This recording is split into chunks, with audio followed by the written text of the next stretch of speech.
Hello everyone, उम्मीद है आप लोग सब खैरियत से होंगे। अच्छा, मैं आज एक ऐसी स्टोरी लेकर आया हूँ जिसे आज तक आपने ना कभी सुना होगा और ना इसके बारे में आप जानते होंगे।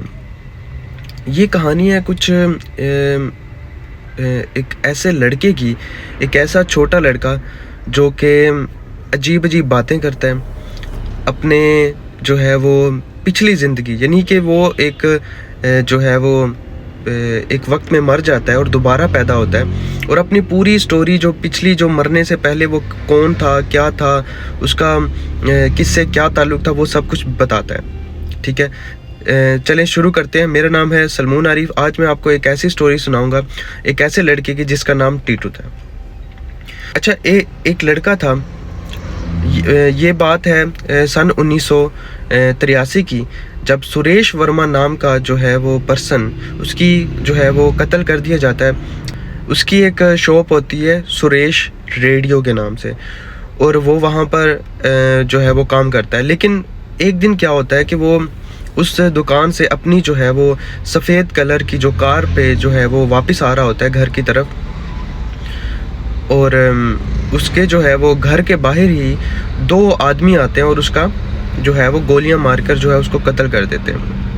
यहाँ पे कहानी ख़त्म नहीं होती।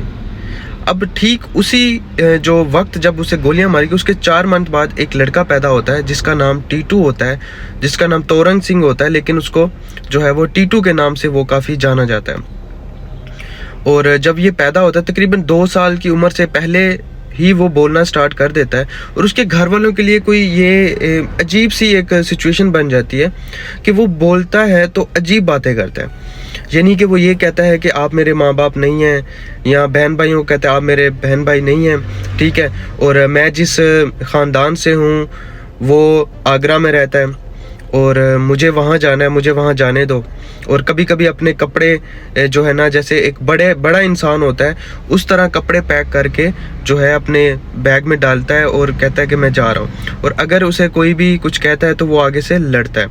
इसी तरह कुछ ऐसी बातें होती हैं जैसे कि अपनी माँ को कहता है कि मेरी जो आप तो बड़ी सस्ते जो है वो साड़ियाँ पहनती हैं, मेरी बीवी तो बड़े महंगे महंगे जो है वो साड़ियाँ पहनती है। यानी कि वो उसका जो सुरेश होता है, यानी कि जो पहला इंसान होता है जो मर गया था, उसकी एक फैमिली होती है जिसमें उसके माँ बाप, उसके 2 बच्चे और एक बीवी और एक भाई रहता है। ठीक है, तो ये उनकी स्टोरी होती है। उसके बाद क्या होता है कि 1988 में जब टीटू जो है वो 5 साल का होता है तो वो और अजीब बातें करने लग जाता है। मुझे जाना है, मुझे जाने दो। ठीक है, और कभी भी कभी बस में ट्रैवल भी नहीं करता। कहता है कि मैं बस में क्यों ट्रैवल करूं, मेरा तो एक बंगला है, मेरी एक गाड़ी है, मुझे उस पे जाना है। तो इस तरह की जब वो बातें सुनते रहते थे तो जो टीटू था, उसका जो एक जो बड़ा भाई था, उसने क्या किया कि उसको भेजा गया आगरा में कि वाकई ही ऐसा कुछ होता है या नहीं। तो ये बेसिकली जो रहते हैं ना, ये जो टीटू और उसका जो ख़ानदान होता है, ये आगरा से 17 किलोमीटर दूर एक जगह होती है, एक गांव समझ लें, वहाँ पे रह रहे होते हैं। और ये जो आगरा है, यहाँ पे भेजा जाता है टीटू के बड़े भाई को। अब होता कुछ ये है कि जब टीटू का बड़ा भाई जाता है और जैसे कि वो सुनता है कि सुरेश रेडियो के नाम से एक शॉप होती है और ये सब, तो वो वहाँ पर आगरा पहुँच जाता है। अब ठीक जो है वहाँ के बाज़ार में ये सुरेश रेडियो के नाम से शॉप को ढूंढ लेता है उसका बड़ा भाई। अब वो जब वो शॉप में जाता है तो सुरेश होता है, यानी कि जिसकी डेथ हो जाती है, उसकी वाइफ, यानी कि जिसको टीटू कहता है कि ये मेरी शॉप है या ये मेरी वाइफ है, उसका नाम वो उमा बताता है। और ठीक वो जब वो उस शॉप में जाता है तो वो जो उमा नाम की जो लेडी होती है वो वहाँ पर ऑलरेडी मौजूद होती है। जब उसका भाई उसे मिलता है तो उमा जो लेडी होती है उसको और सब कुछ अपनी स्टोरी बताता है। एक टाइम पे तो वो बहुत ज़्यादा खुश होती है कि अच्छा कि वो दोबारा से जो है वो मौजूद हैं और वो दोबारा से उनका जन्म हुआ है। ठीक है, लेकिन जब वो क्योंकि ये एक शॉकिंग स्टोरी थी उस औरत के लिए कि जो है इस तरह भी मुमकिन है। अब वो इस स्टोरी को एक जो है वो एक फेक स्टोरी मानती है और कहती है कि ठीक है, इसको हम साबित करेंगे, हम अपने पूरे ख़ानदान के साथ आपके गांव आएंगे। और ऐसा ही हुआ, और उन्होंने क्या किया कि अपने पूरे ख़ानदान के साथ जो है वो गांव चले गए। अब होता कुछ ये है कि जब वो गांव जाते हैं अपने पूरे ख़ानदान के साथ, तो टीटू उन्हें देखकर खुश हो जाता है कि मेरा ख़ानदान आ गया।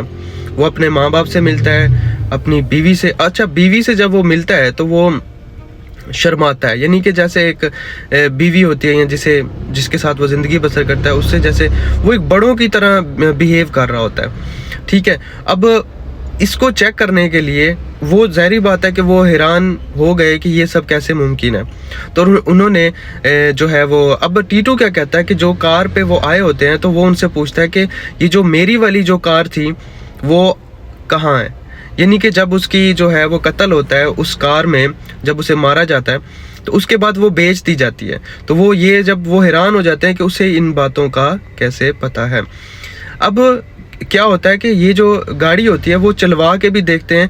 वो होता ये है कि वो जो लड़का टीटू होता है वो उस गाड़ी को थोड़ा चला के भी, उसने कभी ज़िंदगी में चलाई नहीं होती, और वो फिर दोबारा से जो है वो चला रहा होता है और वो हैरान हो जाते हैं। ठीक है, कहानी यहाँ पे ख़त्म नहीं होती, कहानी आगे इंटरेस्टिंग और हो जाएगी। आप सुनेंगे तो हैरान हो जाएंगे। अब ज़ाहिर बात है कि अब ये चीज़ें हो रही थी, अब टीटू के ख़ानदान वाले भी परेशान थे और सुरेश के ख़ानदान की, ये असल में माजरा हो क्या रहा है। अब उन्होंने टेस्ट करना था टीटू का कि अब इसको किस तरह से जो है हम साबित कर सकें कि यही सुरेश है। अब क्या होता है कि टीटू को आगरा बुलाया जाता है। अब ज़ाहिर बात है कि टेस्ट करना ज़रूरी था कि ये सुरेश है या नहीं। अब सुरेश जो टीटू है और उसका भाई वो जा रहे होते हैं और वो कोशिश करता है कि जो सुरेश रेडियो के नाम से शॉप होती है उससे तेज़ी से गाड़ी गुजार दे। लेकिन जो वो होता है, टीटू होता है, वो एकदम से कहता है कि रुको रुको, मेरी दुकान तो पीछे रह गई है, ये मेरी दुकान है, उधर चलो। अब वो एक टेस्ट वो पास कर चुका था। अब वो दोबारा वापस आता है और उस जगह पे जहाँ पे शॉप होती है वहाँ पर एक बड़ों की तरह बिहेव करता है और अपने जैसे एटीट्यूड होता है उस तरह से वो चला जाता है अपनी शॉप में। अब दूसरा टेस्ट उसका ये होता है कि वहाँ पर उसकी वाइफ होती है और वो उससे मिलता है और चीज़ें बताता है कि अच्छा ये चीज़ें वहाँ पर पड़ी थी, ये चीज़ रेनोवेट की गई है। अब शॉप की बात बता रहा है वो कि यहाँ पे रेनोवेट किया गया था, यहाँ पे ये पुरानी चीज़ें यहीं पे पड़ी हुई हैं और सेम सिचुएशन, मतलब हर चीज़ का A to Z वो सब कुछ बता रहा होता है।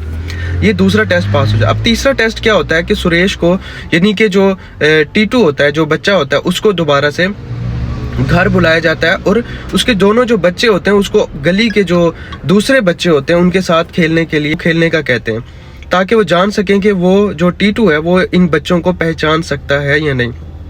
होता कुछ ये है कि जाते ही जब वो दोनों बच्चों को देखता है तो वो खुश हो जाता है और उनको पहचान लेता है। ये तीसरा टेस्ट था जिसके बाद ये कहानी और जो है वो मिस्ट्री क्रिएट कर गई कि आखिर ये माजरा है क्या। अच्छा, कहानी यहाँ पे ख़त्म नहीं होती। ये जो कहानी है वो इस तरह से आगे बढ़ती है और ज़्यादा कॉम्प्लिकेटेड हो जाती है। अब ये बात पूरे मीडिया में तब फैल चुकी थी जब ये वाक़या सामने आ चुके थे। अब जो दिल्ली यूनिवर्सिटी के एक प्रोफेसर NK चड्डा नाम से जो है इस पर रिसर्च करना शुरू कर देते हैं और इसके लिए उन्होंने डॉक्टर इयान स्टीवनसन जो हैं, जो कि यूनिवर्सिटी ऑफ वर्जीनिया में जो है उनके साथ जो है ना कोलैबोरेट करके इस केस को स्टडी करना शुरू कर देते हैं।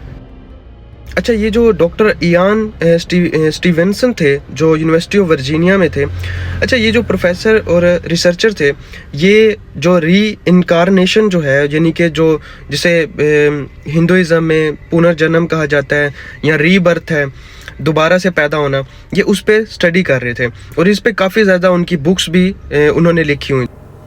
अच्छा, इसके आगे चलते जो है वो डॉक्टर इयान स्टीवनसन के कहने पर डॉक्टर एंटोनिया मिल्स जो हैं, जो उनके कोलीग में से थी, वो ये जो केस था ये स्टडी करने के लिए एंटोनिया मिल्स को दे देते हैं और वो इस चीज़ को क्लोजली स्टडी करना शुरू कर देती हैं। अच्छा, होता कुछ ये है कि डॉक्टर जो मिल्स होती हैं उसे बताया गया था कि जो सुरेश का जो बिहेवियर था वो काफ़ी अग्रेसिव है।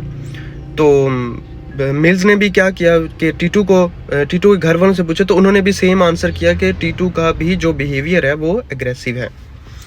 अब होता कुछ ये है कि जब मिल जो है, डॉक्टर मिल जो हैं, वो जब टीटू के साथ एक शॉप होती है वहाँ जाते हैं और चूड़ियाँ खरीदते हैं, तो वो वहाँ पर वो जो टीटू है वो लड़का कहता है कि ये मेरे मेहमान हैं, इनको अच्छी सी चूड़ियाँ ख़रीद के दो। मतलब वो अग्रेसिव होता है और उसका बिहेवियर सेम वैसा होता है। और वो ये जब कहता है कि डॉक्टर मिल्स परेशान हो जाता है। जो ज़िक्र है वो डॉक्टर मिल्स ने अपनी बुक में भी लिखा है। अच्छा, होता कुछ ये है कि जब अब ये बात उस टाइम के मीडिया में काफ़ी ज़्यादा जो है वो फेमस हो चुकी थी। अब ज़ाहिर बात है कि वो ये जानना चाहते थे कि टीटू को जो है वो, जैसे कि सुरेश को मारा गया उसकी गाड़ी में, तो ज़ाहिर बात है उसने अपने जो कातिल हैं उनको ज़रूर जो है वो पहचाना होगा। टीटू को भी इस तरह जो है ना वो ज़ाहिर बात है याद है या नहीं, वो ये जानने की कोशिश में लगे रहते हैं। जब टीटू उनके बारे में बताता है कि मैं उनको जानता हूँ, जिनमें से एक जो है वो मेरे बिज़नेस जिनके साथ वो बिज़नेस करता था उनमें से एक है, और ऐसा ही हुआ कि वो उनमें से एक था। तफ्तीश की गई तो पता चला कि वो वाकई ही वही था और उसको बाद में सज़ा भी हुई।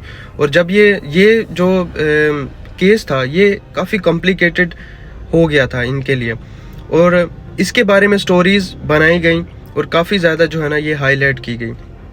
खैर, अब बात आती है कि सुरेश जो टीटू था, टीटू जो कि सुरेश अपने आप को कहता था, अब उसके साथ क्या हुआ, बाद में आने वाली ज़िंदगी में क्या हुआ, वो ज़ाहिर बात है कि वो उसे एक्सेप्ट नहीं कर पा रहे थे जो सुरेश की फैमिली वाले, और जो है वो टीटू भी, क्योंकि वो उनके साथ एडजस्ट नहीं हो पा रहा था, इसलिए सुरेश जो है वो जो टीटू है वो अपनी लाइफ बाद में वो टीचर बन गया और बाद में अपनी लाइफ ऐसे चलाता रहा।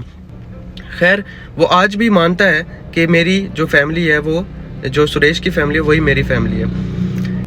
इस कहानी में कितनी सच्चाई है और कितनी सच्चाई नहीं है ये तो अंदाज़ा नहीं लगाया जा सकता, लेकिन क्योंकि मीडिया में काफ़ी ज़्यादा इस पर रिपोर्ट्स लिखी गई हैं और इसको काफ़ी हाईलाइट किया गया है। जैसे कि वो जो सुरेश था उसको जब गोली मारी गई तो वो राइट साइड से गई और इधर से निकली, तो उसी तरह का निशान जो है, वैसे जो डॉक्टर इयान स्टीवनसन था उसने कहा था, वो जो री इनकारनेशन पे जो है उन्होंने थ्योरी लिखी थी, वो भी यही थी कि जो पुराने जो ज़िंदगी होती है उसमें जो निशान होते हैं या उसमें कोई जो उनके मार्क होते हैं वो नई ज़िंदगी में भी होते हैं। और सेम जब जो टीटू को जो है वो देखा गया तो सेम वही निशान जो है वो टीटू के सर पे भी मिले थे। खैर, इन चीज़ों पे मैं ऐसा बिलीव नहीं रखता, ठीक है, क्योंकि जितने भी जो है वो मज़ाहिब हैं, जैसे कि क्रिश्चियनिटी हो गई, इस्लाम हो गया, या फिर जो है ज्यूज़ हो गए, वो लोग इन रीबर्थ पे ट्रस्ट नहीं रखते, ठीक है। और लेकिन इस तरह के वाक़यात आना और इनमें कितनी सच्चाई है इसके बारे में कुछ कहा नहीं जा सकता। ये एक यहाँ तो इसमें ये क्वेश्चन पैदा होता है कि हो सकता है कि एक मीडिया में आने के लिए या फिर जो है वो न्यूज़ में एक हाईलाइट होने के लिए या फिर पॉपुलैरिटी हासिल करने के लिए ये एक प्रोपागेंडा भी खेला गया हो, जैसे कि सुरेश के ख़ानदान वालों से मिला गया हो कि हम ऐसा कोई प्रोपागेंडा करें कि हम हाईलाइट हो जाएं। और इसी तरह जो आगरा में रहने वाली फैमिली जो टीटू की फैमिली है वो भी एक प्रोपागेंडा खेल रहे हो, ये उनकी मिली भगत हो या कुछ भी ऐसा हो।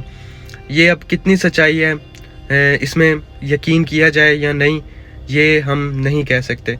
ये एक स्टोरी है जिसको मैंने आपको बताया है, और ये स्टोरी कितनी हद तक सही है, कुछ ऐसे वाक़यात भी होते हैं जिसमें जैसे कि हम भूत प्रेत की बातें करते हैं कि जो है वो कुछ ऐसे लोग होते हैं जो कभी भी जैसे जर्मनी नहीं गए लेकिन वो वहाँ की सारी चीज़ें बता रहे होते हैं, तो हम समझते हैं कि एक जिसे कहते हैं ना कि ड्यूअल पर्सनैलिटी, ठीक है, जिसमें जो है वो दो रूप होते हैं पर्सन के। एक वो इंसान होता है जो वो खुद होता है, और एक वो होता है जो वो होता नहीं है लेकिन वो बन के दिखाता है, जैसे वो एकदम से बंगाली बोलना शुरू करते हैं, या फिर एक बंदा जिसने कभी इंग्लिश नहीं बोली वो इंग्लिश बोलना शुरू कर दे। ये चीज़ें होती हैं, और यही बात शायद उसमें भी लोग मानते थे कि हो सकता है कोई भूत प्रेत का मसला हो उस टीटू में, उस बच्चे में, इस वजह से जो है वो इस तरह की चीज़ें कर रहा हो। तो इसमें कितनी सच्चाई है? खैर, साइंस तो इस चीज़ को भी नहीं मानती कि भूत प्रेत कोई होती है चीज़ जिसको जो है वो जो अंदर आके या कोई बोल देता है, और इसमें कोई ना कोई रीज़न होती है किसी भी चीज़ के पीछे। तो साइंस इस वक्त जो है ना वो बहुत सारी चीज़ें, ज़ाहिर बात है कि वो हटके होती हैं साइंस की, जो कि आम जो है वो बंदा मानने से इनकार कर देता है कि ऐसा कैसे मुमकिन है। तो ये चीज़ें मनगढ़ंत हैं या कहानी थी या क्या था, मीडिया पे आने के लिए उन्होंने क्या कुछ कहा, इसके बारे में कुछ नहीं कहा जा सकता।